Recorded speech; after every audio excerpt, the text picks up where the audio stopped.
स्वामी समर्थ महाराज की जय. सद्गुरुनाथ संत कैकाडेश्वर महाराज की जय. गुरुदेव दत्त.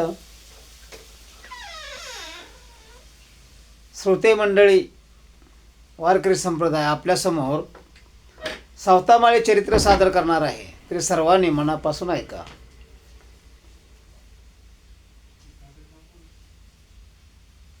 ओम श्री गणेशाय नमः.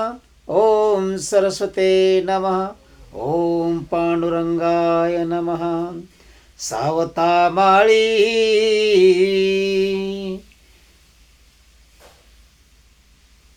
भक्ताचे मनोरथ पूर्वी नारायण.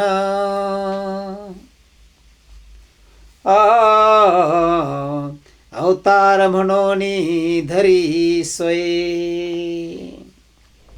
पांडुरंगाने सावतामाळी या नावानं स्वयं अवतार धारण केला.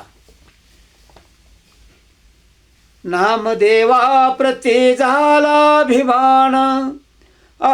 लाडकाची पूर्णमी तो भक्त.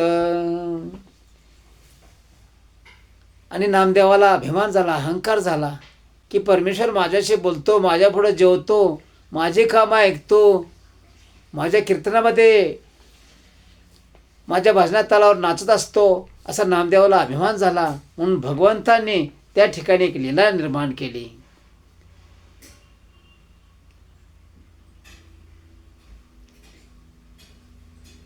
अभिमान लाडकाची पूर्णमी तो भक्त.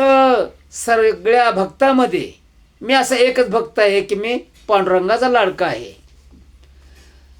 कौतुक दावावया माव देव करीती. नामदेवाला कौतुक दाखवण्यासाठी पांडुरंग भगवंत काय करतायत, एक आश्चर्यकारक अशी लीला करून दाखवत आहेत. नामदेवा प्रती काय बोले. साक्षात विठ्ठल भगवान नामदेवाला काय म्हणतायत.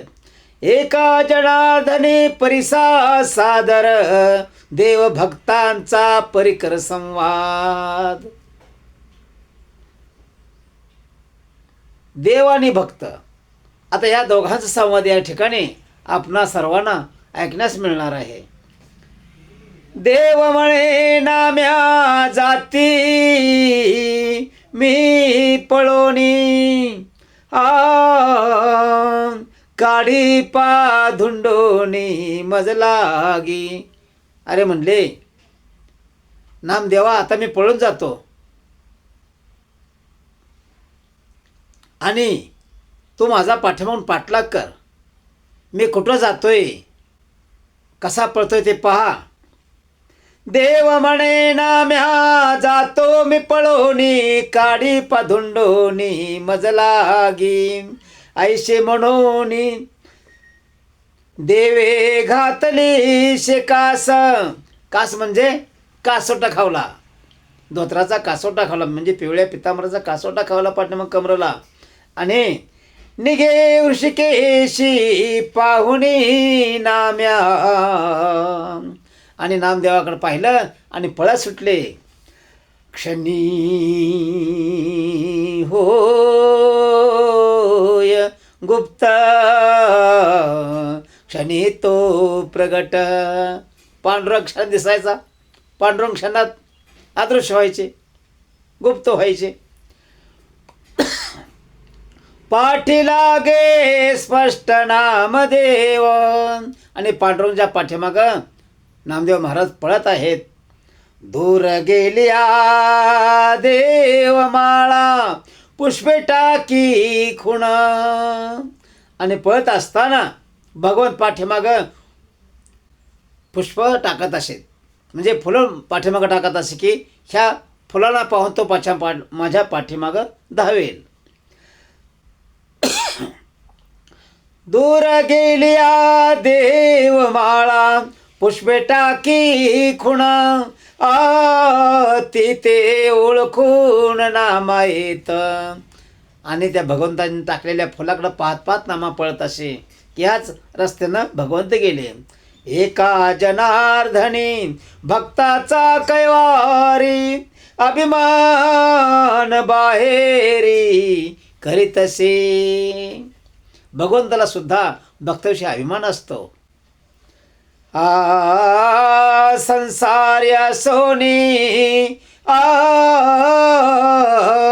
जिनन मुक्त भक्त आलासे, धावत तया भेटी. संसार असून सुद्धा संसार सोडून नामदेव महाराज भगवंताच्या पाठीमागं भगवंताला धुंडण्यासाठी पळत आहेत. समाधी सुखे तल्लीन वाची नारायण, लाविले नयन डळमळिता.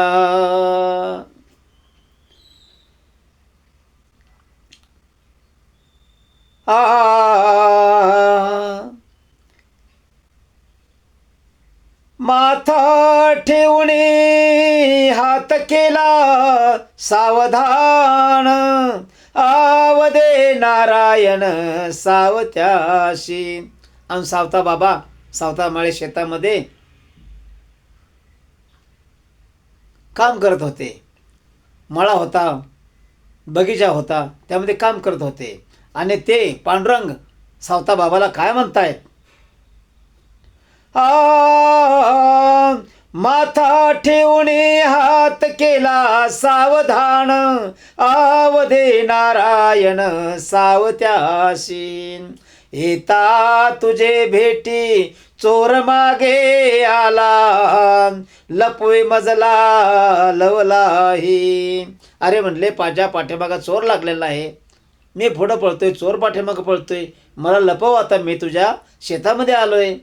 एका जनार्दनी ऐकून या बोल, सावत्याने सखोल दृष्टी केली. सावता बाबा बोलले, कोण हाका मारत आहे, कोण मला असं बोलत आहे. म्हणून जरा बारकाईनं पाहिलं. त्रिभुवना माझी चाले ज्याची सत्ता, मने तत्वता चोराला. ज्याची त्रिभुवनावर सत्ता आहे, अनंत ब्रह्मांडामध्ये सत्ता आहे, तो जगजेठी जगतपालक आज माझ्याकडे येतोय आणि मला काय म्हणतोय की माझ्या पाठीशी चोर लागलाय, मला सांभाळ, मला लपवून ठेव. तयाची भेने पळून आलो, बोलता हे बोल नवल चोज. इतरांनी कोणी हाक जर मारली मला लपवून ठेव म्हणलं तर ती गोष्ट वेगळी आहे. पण साक्षात पांडुरंग महाविष्णू अवतार आज मला बोलत आहे. तयाची भेने पळून आलो, बोलता हे बोल नवल चोजा. एका जनार्दनी दाऊनी लाघव, सावू त्याचे वैभव प्रगट करी. हे एक लीला आहे की तुझ्यापेक्षाही मोठा भक्त दुसरा कोणीतरी आहे. तू एकटाच मोठा भक्त नाहीस किंवा लाडका नाहीस. माझे सगळेच भक्त कसे लाडके आहेत ते तुला दाखवतो. देव म्हणे सावत्या लपवी मजला, उशीर बहु झाला येईल चोर. अरे म्हणले सावत्या मला ताबडतोब लपव, पाठीशी चोर पळतच येतोय, माझ्या पाठीशी लागलेला आहे. लपावया स्थान नसे दुजे आन, उदर फाडून लपविला. इकडे पाहिलं, आता एवढ्या मोठ्या भगवंताला कुठं लपवावं, जागा दिसत नाही. म्हणून स्वतःच्या हृदयाकडं पाहिलं आणि ते हृदय फाडलं. लपावया स्थान नसे तुझे आन, उदर फाडून लपविला. भक्ताचे उदरी बैसे नारायण. स्वतःचं पोट फाडलं. येळाजवळच होता. शेतामध्ये भाजी कापत होते, ते येळेनं स्वतःचं पोट फाडलं आणि सांगितलं बस माझ्या पोटामध्ये. आणि नारायण त्या पोटामध्ये बसले. हा भक्ताचे उदरी बैसे नारायण, कृपेचे सिंहासन घालून या. जसे ते स्वतः सिंहासनावर बसतात वैकुंठामध्ये, पंढरीमध्ये, त्याप्रमाणे बसले. एका जनार्दने नामा तेथे आला, मागतो वहिला नाही काही. नामदेव पोचले सावता बाबापर्यंत. कारण भगवंताचा माग काय सापडत नाही, पण तसाच पळत पळत इथपर्यंत पोचला. पाहुणे दश दिशा नामा रडू लागे, का बा पांडुरंगे ऐसे केले, चरणाचा माग येतवरी आला, येथे गुप्त झाला करू काय. म्हणले पांडुरंगा, तुझा माग काढीत काढीत तुझ्या पाठीमागं पळत इथपर्यंत आलो, पण आता इथून पुढे तुझा कुठं माग माग माग पाऊल खुणा दिसत नाहीत, फुलं दिसत नाहीत. आता मी काय करू. का हो केशी राजा व कृपा केली, माझी सांडिली देवराया. आजपर्यंत म्हणले तुम्ही मला सांभाळून घेतलं, माझा लाड केला, आत्ताच काय झालं. माझी परीक्षा घ्यायला का सुरुवात केली देवराया. एका जनार्दनी रडता नामदेव,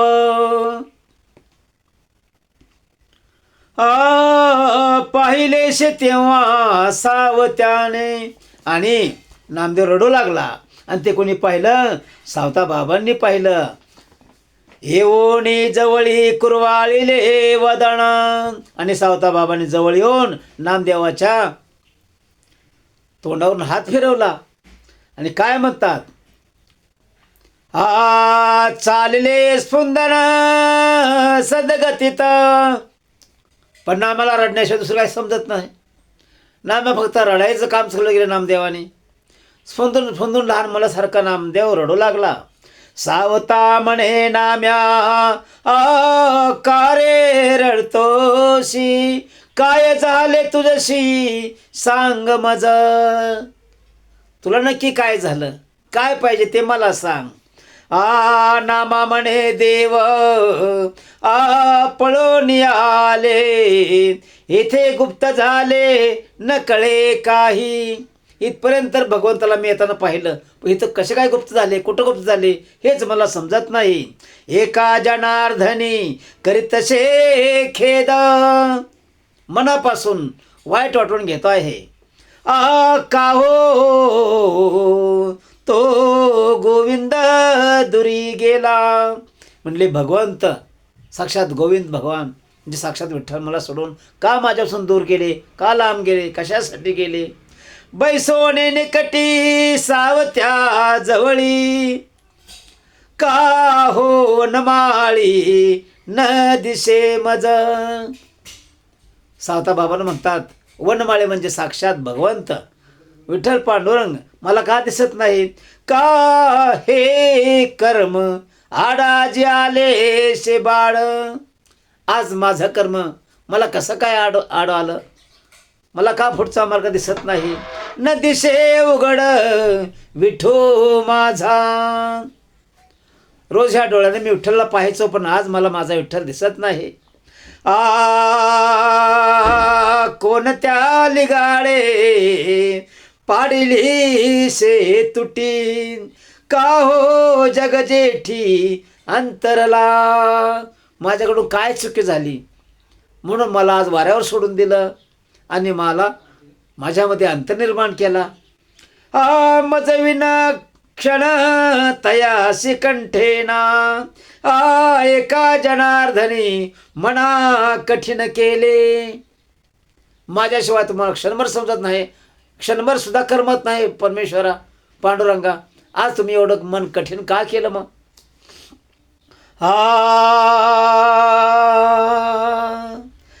आजी मी तयाचे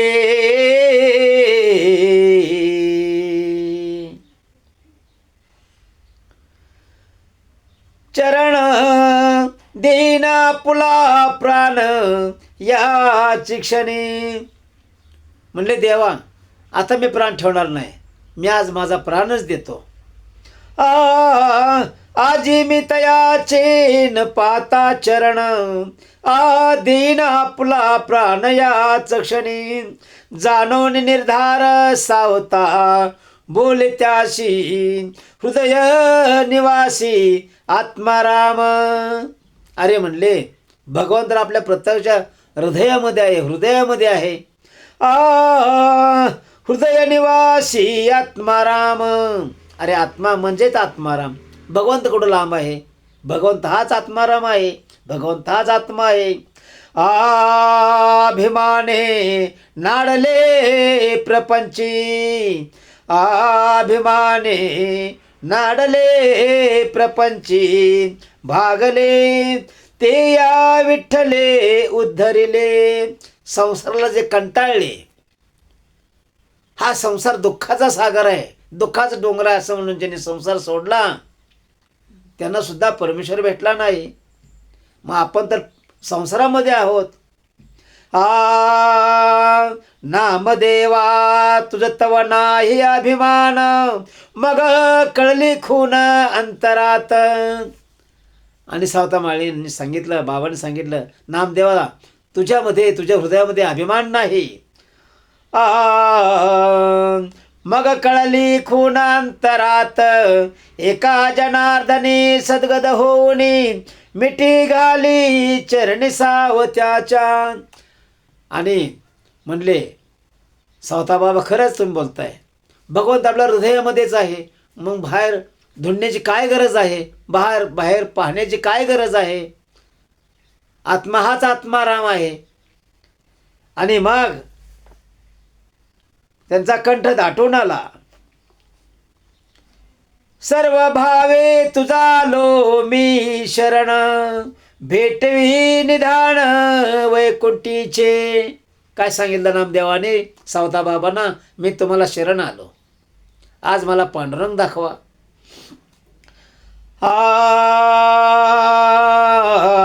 तयावीन प्राण कासावीस होती, भेटची श्रीपती मज लागी. माझ्या पांडुरंग शिवाय माझे प्राण राहणार नाहीत. माझा जो कासावीस होऊ लागला आहे, तरी लवकर मला माझ्या पांडुरंगाची भेट करून द्या. तुम्ही संत उदार सोयरे निजांचे, दर्शन तयाचे मज करवा. तुम्ही मोठे संत आहात, पांडुरंगाचे मोठे संत आहात. तुम्ही आज माझ्याने पांडुरंगाची भेट करून द्या. एका जनार्दनी ऐशा भाकी किंवा अभिमान सर्व दुरी गेला. आणि माझा पांडुरंग जे नामदेव सारखे म्हणायचे, माझ्या पुढं जेवतो, माझ्या पुढं नाचतो, माझं काम करतो, हा जो अभिमान होता की माझा पांडुरंग आहे फक्त, हा अभिमान नाहीसा झाला, दूर झाला. निरभिमाने नामयाशी देखिले, सावत्याचे वहिले धरिले पोटी. आणि अहंकार नाहीसा झाला आणि सावता बाबाचे पाय धरले. सावत्याचे अंतरे झळके पितांबर. आणि नामदेवाने सावता बाबाकडे पाहिलं, बारीक नजरेनं पाहिलं, तर त्यांना थोडासा पिवळा पितांबर दिसू लागला. नाम्याने सत्वर ओळखिले. आणि नामदेवानं लगेच ओळखलं. काय ओळखलं? धरुणी दशी काढीला बाहेर. थोडासा पितांबर बाहेर राहिला होता पोटात शिरत असताना, तो पितांबर दिसला आणि नामदेवानं तो पितांबर धरला आणि वडला आणि पांडुरंगाला बाहेर काढला पोटातून. झाला जय जयकार तया वेळी. आणि नंतर जय जयकार झाला नामदेवाचा. एका जनार्दनी पाहुनिया देव, मिठी घाली नामदेव चरणाशी. आणि नामदेवानं पांडुरंगाला पाहिल्यानंतर पांडुरंगाच्या चरणाला मिठी मारली. घालून या मिठी करीता स्फुंदण. पायाला मिठी मारली, चरणाला मिठी मारली, पण रडतोय. आ घालून या मिठी करिता स्पुंदड, न सोडी चरण विठोबाचे. आता म्हणले मी तुम्हाला सोडणारच नाही, तुम्हाला कुठेही जाऊ देणार नाही, हालूही देणार नाही. का रे माय बापा लावी सवे. मला पहिल्याच ह्याला सवय लावली स्वतःच्या मुलासारखी. जाऊ बघा होता तुम्ही, मी जवळच असायचो. तो का माव केली आता, आणि आताच काय झालं म्हणून मला हा चमत्कार दाखवलास. नामयाशी देवे करी उचललेले. आणि मग भगवंताने पांडुरंगाने काय केलं, नामदेवाला खांद्याला धरून उभं केलं.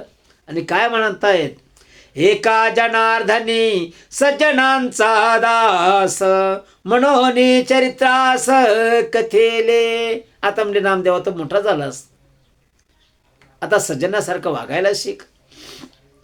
माळ्यांचे वंशी सावता जन्मला. हा सावता म्हणले माळ्याच्या पुढे जन्माला आलेला आहे. त्या सवे हरी खुरपुला गे अंगे.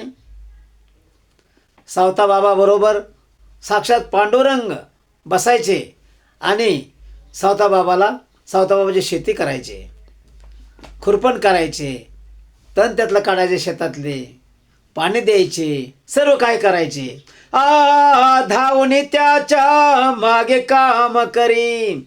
आणि जसं एखादा आपण बाहेरचा माणूस कामाला लावतो रोजानं, त्याप्रमाणे भगवान पाठीमागं पळून त्या सावता बाबापेक्षा जास्त काम करायचे. पितांबर कास खोनी माघारे, सर्व काम करी निज संगे. कासोट खाऊनच काम करत होते, मग पाठीमाग राहत नव्हती. सर्व काम करी निज संगे, एका जनार्दनी सावता तो धन्य, तयाचे महिमान न कळे काही.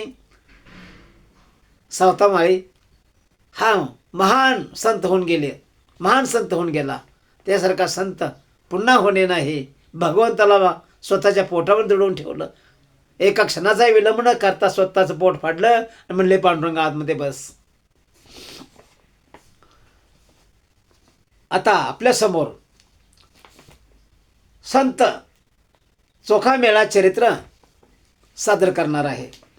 अमृताशी रोग स्वर्गी झाला पाही. अमृत कुठं आहे? स्वर्गामध्ये आहे.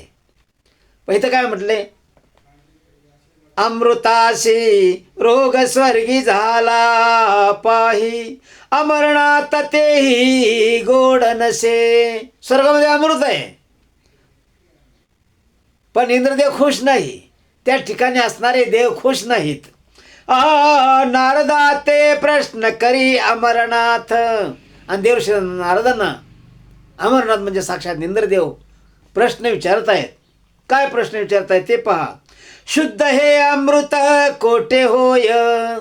हे अमृत अजून ह्याच्यापेक्षा शुद्ध कसं होईल आणि कुठे होईल.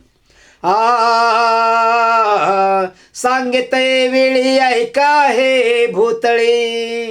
आणि काय सांगितलं, आता देवशी महाराज काय सांगतायत ते सर्वांना ऐकावून सांगितलं. सांगेन नवाळी तुम्हा पाशी.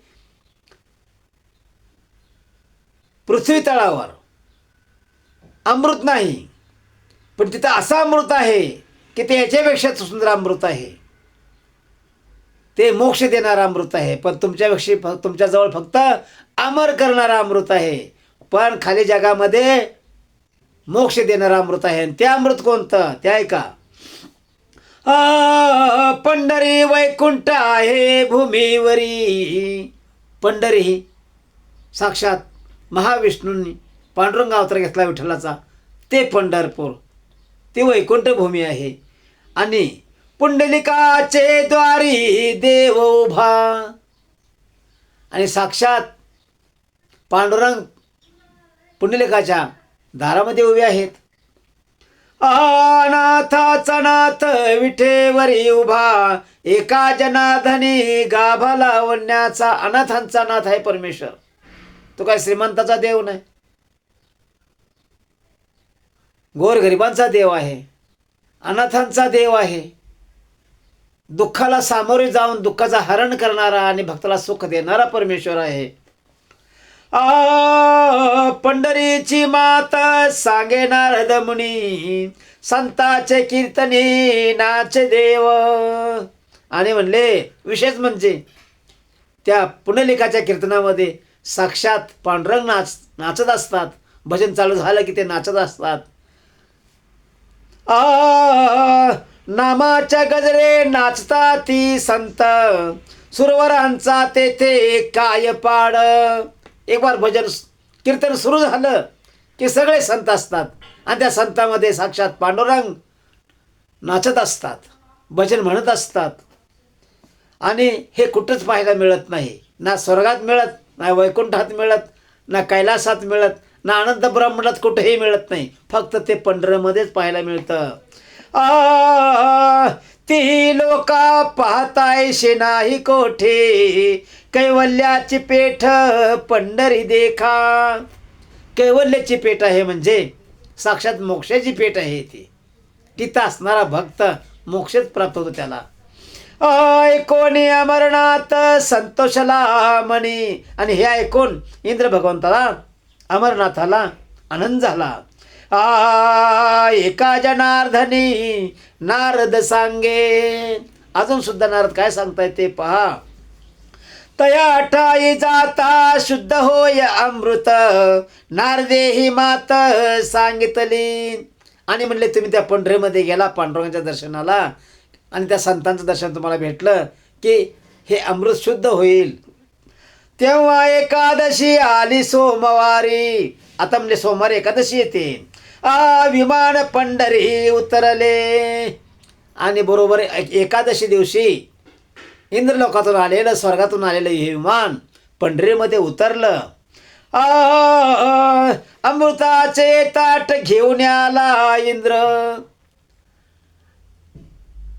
अशी अमृताचे ताट अमृतानं भरलं. एक थाळी घेतली, त्यामध्ये अमृत ओतलं आणि ते ताट घेऊन कुठं आले? विठ्ठलाजवळ आले. गर्जती सुरवर जय जयकार. आणि जे 33 कोटी देव आपण ज्यांना म्हणतो त्यांनी जय जयकार सुरू केला आहे भगवंताचा. देव सुरवर आले पंढरीशी, नामा कीर्तनाशी उभासे. आणि ते कीर्तन कोणाचं चाललं होतं? नामदेव महाराजांचं चाललं होतं. आणि ते नामदेव महाराजांचं कीर्तन चालू असताना ही विमानामध्ये बसून स्वर्गीय मंडळी पृथ्वीवर आली. सुरवर दैत्य सुरवर देव बैसले समस्त. सुरवर आणि देव म्हणजे गंधर्व, गण, इतर देव असणारे असे सगळे मिळून 33 कोटी आहेत. हे सर्वजण त्या ठिकाणी बसले. सुरवर देव बैसले समस्त, कीर्तने नाचत नामदेव. आणि सर्व देवांच्या समोर नामदेव महाराज कीर्तनामध्ये नाचत होते. एका जनार्दनी देव कीर्तनाशी, सांडोनी स्वर्गाशी इंद्र राव. स्वर्ग सोडून इंद्र भगवान साक्षात कुठं पंढरीमध्ये येऊन नामदेवाचं कीर्तन ऐकत आहेत. ऐसा समुदाव चंद्रभागे तिरी. ऐसा समाज, ऐसा समुदाय कुठं आहे? चंद्रभागेच्या वाळवंटामध्ये आहे. तेव्हा फुले घरी चोका होता. ते चोका महाराज बी त्या ठिकाणी स्वतःच्या घरी होते. एकादशी व्रत एकादशी व्रत करती दोघे जण, उपवास जागरण निशी माझी. आणि तेळी संत चोखा मेळा स्वतःच्या घरी एकादश झालेली होती नवरा बायकोनी आणि उपवास करत होते. उपवास जागरण निशी माझी, तीन प्रहर झाले उपवास जागरण. किती प्रहर झाले रात्रीचे? 3 प्रहर उलटले, उपास चालू आहे. चोखा मेळा म्हणे श्रीशी तेव्हा. आणि चोखा मेळा त्यावेळेस आपल्या स्वतःच्या मंडळीला काय म्हणतोय ते ऐका.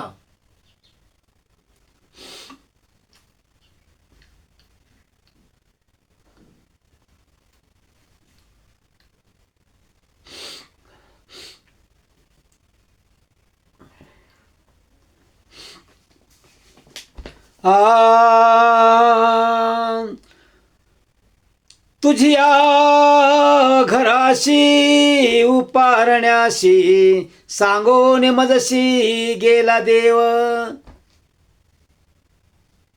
संत चोखा सांगू लागला बायकोला की आपल्या घरी कधी येणार आहेत भगवान.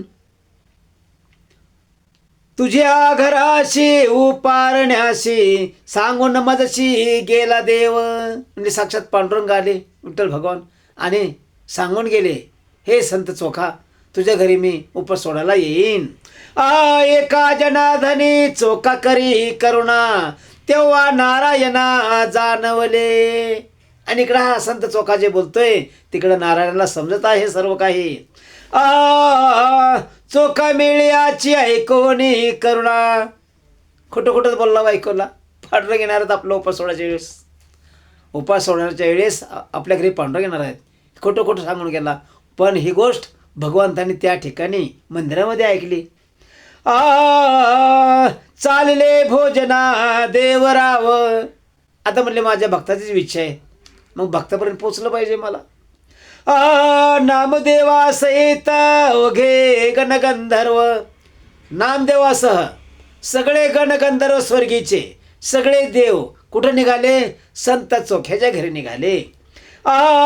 इंद्रादिक देव चालविले. जाऊन नारद सांगे चोखियाशी. सगळ्याच्या अगोदर नारद तिथं पोचले आणि संत चोख्याला सांगतायत. काय सांगतायत पहा. तुझ्या घराशी येती देव. अरे म्हणले 33 कोटी देव पांडुरंगासह सगळ्या संतांसह तुझ्या घरी येत आहेत, सावधान हो. रिद्धी सिद्धी आल्या चोखियाचे घरी. रिद्धी सिद्धी प्रथम पहिल्याच आल्या संत चोखोबाच्या घरी. झाला ते सामग्री भोजनाची. भगवंतांनी सगळी सोय करून ठेवली अगोदर तिकडे. रिद्धी सिद्धींना पाठवलं, तुम्ही सगळं सामान घेऊन संत चोखोबाच्या घरी जावा, आम्ही येतो सगळे. रुक्मिणी सहित आला पंढरी निवास. चोखयाचे घरास आले वेगी. रुक्मिणीसह पांडुरंग कुठं आले? संत चोखोबाच्या घरी आले. चोखा मळा गेला पुढे लोटांगणी. आणि एक वाडी होती, तो मळा होता संत चोखोबाचा. त्या ठिकाणी असणारे सगळे माणसं भगवंताच्या भेटीला स्वागतासाठी समोरासमोर गेली. चोखा मळा गेला पुढे लोटा अंगणी. उचलोनी देवानी अलंगिला. आणि हा संत चोखोबाच्या वेळी पांडुरंगाला भेटायला गेला, त्यावेळेस पांडुरंगाने संत चोखोबाला उचलून घेतलं आणि भेट दिली. एका जनार्दनी ऐसा चोखियाचा भाव. जाणून आले देव भोजनाशी. संत चोखोबाचा हा पवित्र भाव पाहून, पवित्र भक्ती पाहून साक्षात पांडुरंग 33 कोटी देवासह इंद्र देवासह त्या ठिकाणी जेवण्यासाठी आले. चोख्याची अंगणी बैसल्या पंगती. आणि चोखोबाच्या त्या अंगणामध्ये देवांच्या पंक्ती बसल्या जेवण्यासाठी. श्री ते वाढती चोखियाची. आणि सगळ्यांना जेवायला कोण वाटतंय? तर संत चोखोबाची मंडळी वाढते, बायको वाढते. अमृताचे ताट इंद्र पुढे केले. आणि ज्यावेळी चोखोबाची मंडळी इंद्रदेवाला भोजन वाढायला गेले, त्यावेळेस त्यांनी ते अमृत ताट तिच्या हातामध्ये दिलं. त्यावेळी काय झालं पा, शुद्ध पाहिजे केले नारायणा. म्हणजे नारायण हे पांडुरंगा, हे ताट शुद्ध केलं पाहिजे, हे अमृत हे शुद्ध केलं पाहिजे. तेव्हा देवराव पाचारी चोखियाशी, तेव्हा पांडुरंगाने संत चोखोबाला बोलवलं. शुद्ध अमृताशी करी वेगी, म्हणली हे अमृता शुद्ध झाले, हे शुद्ध कर. चोख मेळा म्हणे काय हे अमृत. संत चोखा म्हणतोय हे अमृत म्हणजे काय, हे काय अमृत आहे. नामापुळे मात काय याची. अमृतापेक्षा सुंदर काय असेल तर परमेश्वराचं नाम. खरं अमृत तर नाम आहे, ह्याच्यापेक्षा नाम शुद्ध आहे. म्हणून ह्या ठिकाणी काय सांगितलं, चोका मेळा म्हणे काय हे अमृत, नामा पुढे मात काय याची. परमेश्वराच्या नावापुढं कशाचीच ही नाही, म्हणजे कोणीच बरोबरी करू शकत नाही, कोणतीच वस्तू बरोबरी करू शकत नाही. अमृताचे ताट घेऊन आला इंद्र, हे तुगा पवित्र करी वेगी. ताट घेऊन तर आले, पण हेतू स्पष्ट पाहिजे. आणि कसा, हृदयामध्ये कोणतीही वावगी गोष्ट ठेवून नाही पाहिजे. अमृताचे ताट घेऊन आला इंद्र, हे तुगा पवित्र करी वेगी. म्हणले पहिलं तुम्ही तुमचं मन पवित्र करा. तुमच्या मनामध्ये जे लस आहे, हे अमृत अशुद्ध झालंय, हे जे ही माझं अमृत शुद्ध झालं पाहिजे. ही कसं काय, कशासाठी तुम्ही आलाय, का आलाय हे मी जाणतो, यासाठी तुमचं मन पहिलं शुद्ध करा. चोखियाची श्री चोखा दोघे जण, शुद्ध अमृत तेने केले देखा. आणि त्या नवरा बायकोने त्या अमृताला शुद्ध केलं. कसं केलं ते पहा. चोखियाच्या घरी शुद्ध होय अमृत, एका जनार्दनी मात काय सांगो. काय आश्चर्य सांगावं. इंद्रदेव स्वर्गातून अमृत घेऊन आले खाली, हे अमृत शुद्ध करायचं आहे म्हणून आले. बरोबर 33 कोटी देव आहेत, पांडुरंग आहेत, रुक्माई आहेत, सगळे भक्त आहेत, संत आहेत. बैसल्या पंगती चोखियाच्या अंगणी, जेवी शारंग पाणी आनंदाने. पांडुरंग आनंदाने जेवायला लागले, हसत मुखाने जेवण्यास सुरुवात केली. नामदेवा सहित अवघे गणगंधर्व, इंद्रादिक देव नारद मुनी, चोखा मेळा म्हणे दोन्ही जोडोनी कर. मज दुर्बळा पवित्र केले तुम्ही. म्हणले पांडुरंगा, हे इंद्रदेवा, हे संत म्हणले तुम्ही सर्वांनी मिळून मला पवित्र केला आज. यातीही न मी अमंगळ. मी कमी जातीचा आहे हो. तुम्ही सगळे देव लोक आहात, मी अमंगळ जातीचा आहे, शूद्र आहे. यातीही न मी अमंगळ महार, कृपा मजवर केली तुम्ही. मी संत चोखा महार आहे हो. तुम्ही आज मला खरं पवित्र केलं. आज मला तुम्ही तुमच्यासारखं करून ठेवलं. पंढरी ब्राह्मण देखतील कोणही. आणि आता हे पंढरी सगळे ब्राह्मण पाहतील. बरे मज लागुनी न पाहती जन. मी लांब येऊन बरं झालं, फक्त इथं आहात तेवढेच पाहाल तुम्ही, मागे कोणी पाहणार नाही. ऐसे ऐकून या हसती सकळ, आनंदे गोपाळ हास्य करी. साक्षात भगवान जोराजोरात हसायला लागले आणि काय म्हणतायत, विडे देऊनिया देवे बोलविले. तेवढ्यात चांगदेव आणि चांगदेवाची मंडळी, तेवढ्यात संत चोखा आणि त्याची मंडळी त्या ठिकाणी पानाचे विडे घेऊन आली. इंद्रादिक गेले स्वस्थानाशी. आणि ते पानाचे विडे घेऊन इंद्रदेवाने बाकीचे संपूर्ण देव स्वर्गाला गेले. पंढरीचे ब्राह्मणे चोख्याशी छळले, तेही संपादिले नारायणे. आणि पंढरीच्या ब्राह्मणाने संत चोखोबाला भयंकर त्रास दिला, तो सुद्धा पांडुरंगाने सहन केला आणि त्याचं सुद्धा निवारण केलं. एका जनार्दनी आईशी चोखियाची मात, जेवी पंढरीनाथ त्याचे घरी. पहा किती मोठा सोहळा आहे. भक्ती माणसाला सर्वोच्च पदावर नेऊन ठेवते. जसं शिक्षण हे माणसाला सर्वोच्च पदावर नेऊन ठेवतं, त्याप्रमाणे भक्तीसुद्धा माणसाला सर्वोच्च पदावर नेऊन ठेवते. म्हणजे साधा माणूस एक महान संत या नावानं प्रगट झाला. चोखयाची भक्ती कैशी, प्रेमे आवड देवाशी, ढोरे ओढी त्याचे घरी. पांडुरंग स्वतः त्याच्या घरी जाऊन त्याची जनावरं राखायचे. कुणाची गुरं मेली तर त्याच्याऐवजी स्वतः पांडुरंग ते नेऊन वडील बाजूला दूरवर टाकायचे. निच काम सर्व करी. निच काम आपल्याला सुद्धा ते करू वाटणार नाही काही माणसांना, पण त्या टायमाला साक्षात पांडुरंग त्याचं ते सर्व काम करू लागायचं. त्याला जे काम चोखा करेल ते काम पांडुरंग करत होते.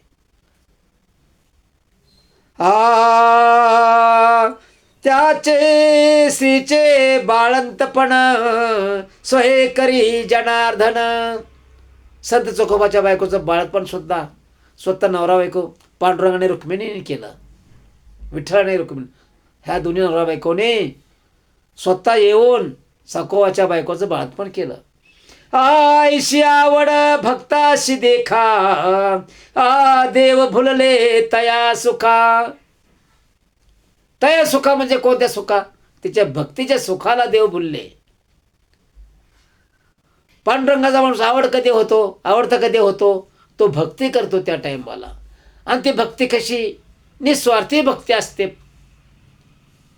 का तर तुझ्या भक्तीशिवाय, तुझ्या दृढ भक्तीशिवाय मला काही नको म्हणणारला सर्व काही परमेश्वर देत असतो. देव भुलले तया सुखा, मीच नीच याती न म्हणी काही. परमेश्वरानं ह्यो कमी जातीचा आहे, हा उंच जातीचा आहे, हा ब्राह्मण आहे, हा मराठी आहे, वंजारी आहे, हा अजून कोण आहे, एकूण जातीचा विचार केला नाही भगवंतानी फक्त भक्ती. माझ्या भक्ताची फक्त भक्ती हीच जात आहे. आणि भक्तीचं रूप काय आहे? भक्ती म्हणजे काय आहे? भक्ती म्हणजे साक्षात आदिमाया शक्ती आहे. आणि तिच्याबरोबर असणारी दोन मुलं हे आपले दोन भाऊ आहेत. ते कोणते? तर ज्ञान आणि वैराग्य.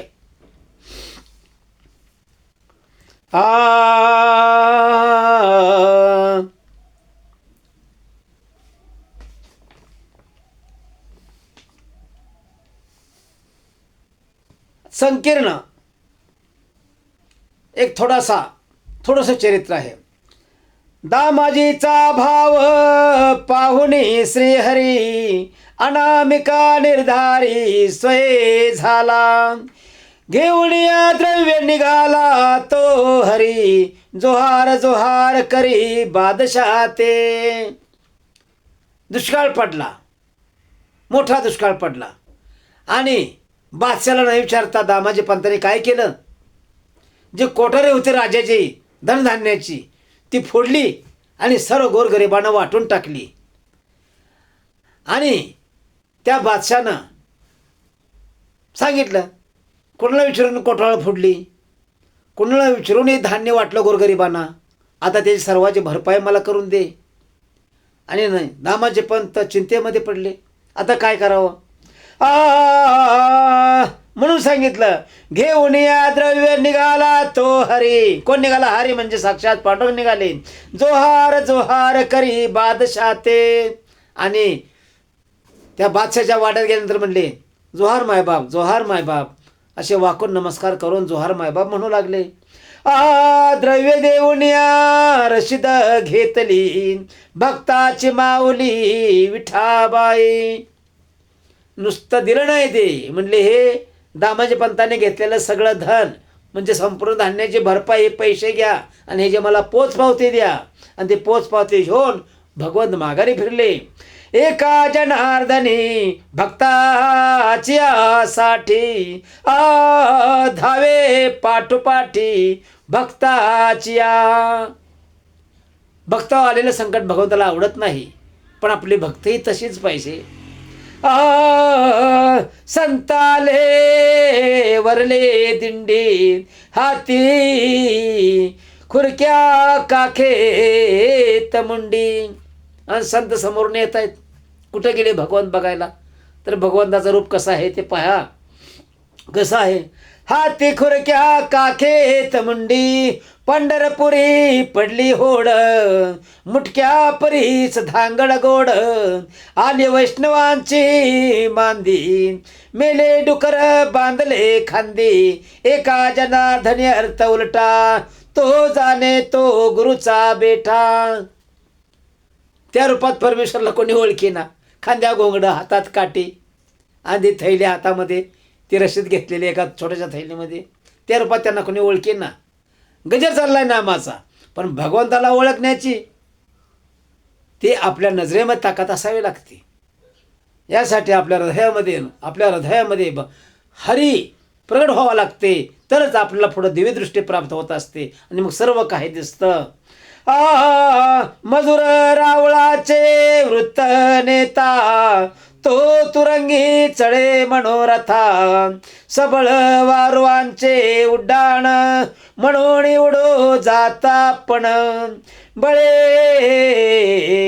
उडाला माझा घोडा परी स्मरण नाही दगडा उडी सरशी घागरी पडे एका जनार्दनी पाहुणी रडे.